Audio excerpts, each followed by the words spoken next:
Bonjour, aujourd'hui je vous parle de mon 5e roman intitulé Gaby. C'est encore un roman écrit en grande partie pendant le confinement. Dans ces grandes lignes, je reprends mes thèmes favoris, le voyage, la photographie, l'amitié et une énigme pour mettre les personnages en mouvement. Donc le mouvement, ça sera quand même malgré tout la trajectoire d'une vie, celle de Jean, tracée par des événements qui dépassent de loin un destin qui s'annonçait très ordinaire. L'amitié, c'est celle que partagent Jean, le narrateur, et Pedro. En 1980, en effet, Jean se débrouille pour faire vivre un club de cyclotourisme dans le Limousin. Et Pedro, son aîné d'une dizaine d'années, travaille sur un chantier d'autoroute pour quelques mois. C'est un homme charmant, Pedro, pas compliqué, très résistant sur le vélo, mais aussi très philosophe et curieusement peu enclin à la compétition. Curieusement, pas forcément. Pour Jean, en tout cas, c'est une aubaine et une découverte agréable puisqu'elle lui permet de faire évoluer son club vers sa véritable vocation, qui n'est non pas la compétition, mais le cyclotourisme.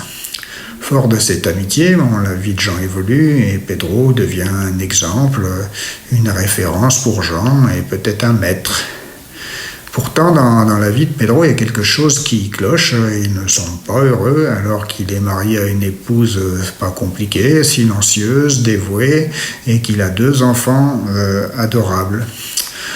Hélas, pour Jean, le chantier d'autoroute se termine au bout de quelques mois et Pedro inévitablement s'éloigne.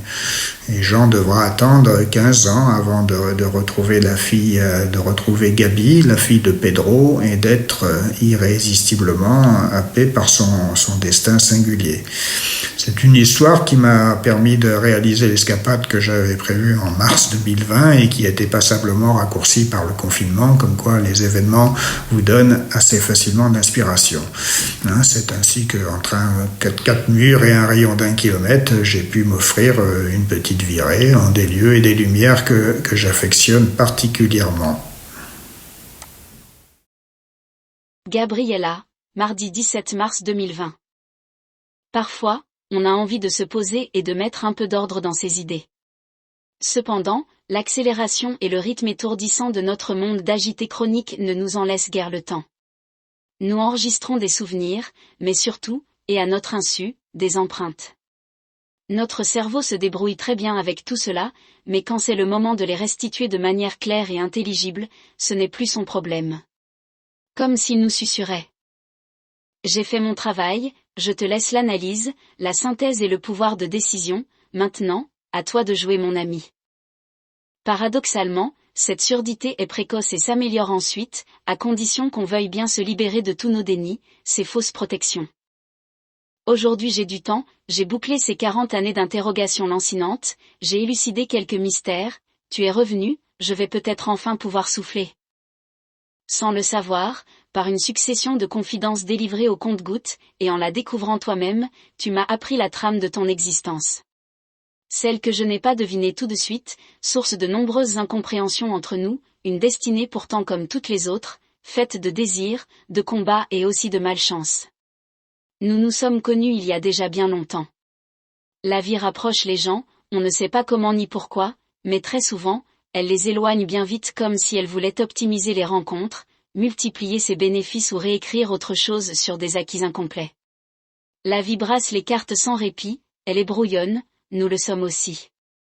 Je pense que nous allons en ce sens, car nous sommes des insatisfaits maladifs.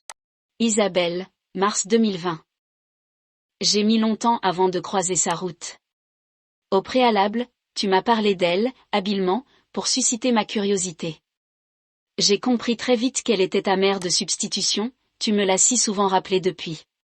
Peut-être aussi as-tu désiré que je la rencontre.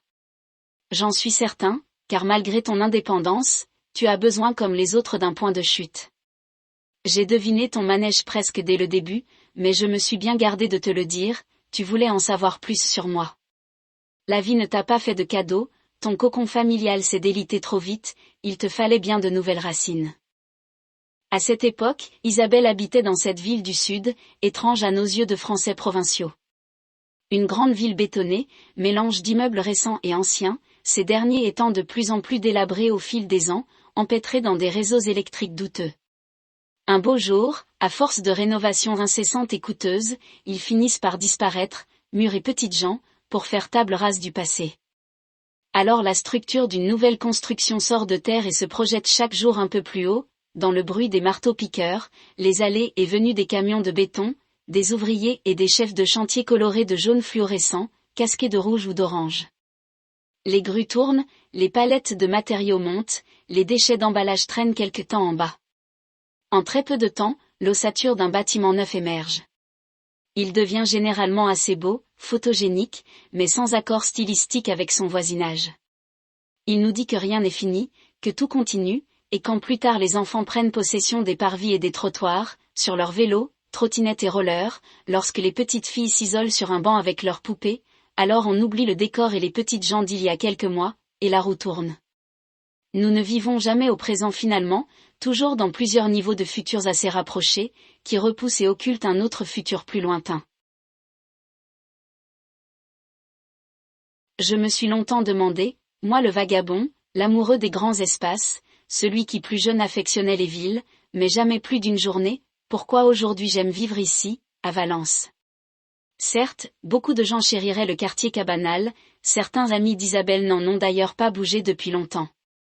La raison première de mon attirance vient de la solitude des campagnes qui se supporte très bien quand on est jeune, quand on est absorbé par le labeur, mais qui devient pesante dès qu'on quitte le monde du travail. Et puis sur les vieux jours, les grandes vacances comme on dit, réclament un peu d'exotisme. De fait, la seconde option coule de source. Dans cette ville, il y a la lumière, la grande bleue, la promenade, des palmiers, le quartier, de la vie, des touristes, des manifestations, Isabelle, ses amis, leurs habitudes de gens simples, tout ce qu'il faut pour plaire à quelqu'un qui s'est usé à résoudre des complications que d'autres fabriquaient pour se rendre utile, incontournable, nécessaire. Je ne m'étendrai pas sur le sujet, le monde est plein de ces opportunistes qui nous concoctent des besoins, des problèmes et des méthodes pour les résoudre.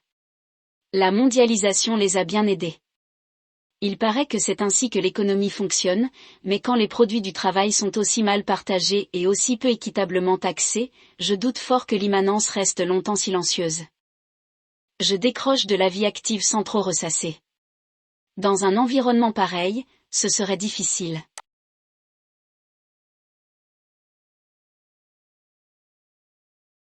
Quand j'ai compris que sa disparition était cette fois-ci un peu plus inquiétante que les autres, je me suis réfugié un instant dans la chambre de Gaby avant d'en parler à Isabelle.